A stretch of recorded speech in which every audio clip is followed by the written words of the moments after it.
Jeudi 24 avril, il est 6h20 du matin. Je suis avec le toutou en mode nature peinture, messieurs dames. Bon, c'est un peu sec, du coup, j'en profite pour le faire à l'extérieur. C'est plus sympathique, je trouve. J'espère que vous allez bien, que vous êtes en forme. Petite accalmie sur les marchés tradis, remontada un petit peu sur le marché des cryptos. J'ai fait un gros débrief crypto hier. Vous pouvez aller voir sur la chaîne YouTube IVT. On a fait aussi le crypto board sur IVT pour remettre un petit peu tout noir sur blanc et sur table finalement la gestion active, etc. et tout ce qu'on a en cours. Prendre un petit peu de recul parce que c'est vrai qu'il y a encore beaucoup de volatilité.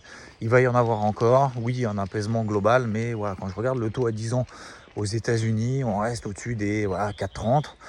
Le dollar américain, oui, voilà, ça se stabilise un petit peu, mais c'est pas encore non plus un retournement psychologique. Donc il va y avoir, oui, encore beaucoup de volatilité.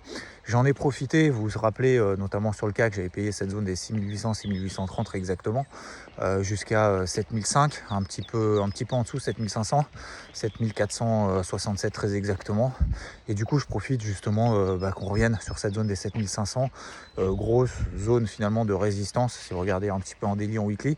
On a également quelques petites mèches qu'on a fait hier sur les indices américains, rien de grave pour le moment, mais on peut avoir des inversions de polarité en cours de journée.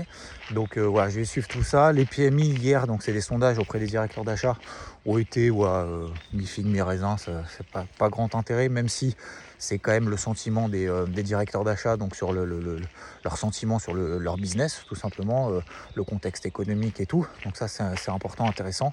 Il y aura encore quelques petites stats cette semaine. Il y aura surtout la publication d'Alphabet ce soir, donc très important, puisque ça peut amener beaucoup de volatilité. Bref, voilà, donc on fait avec ce qu'on a.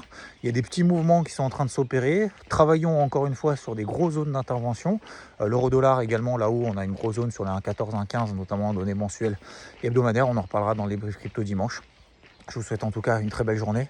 Et faut pas s'enflammer dès qu'il y a deux bougies vertes sur le marché des cryptos. Il faut rester le plus stoïque possible et essayer de tout simplement de jauger avec son curseur d'exposition. Je vous souhaite une très belle journée.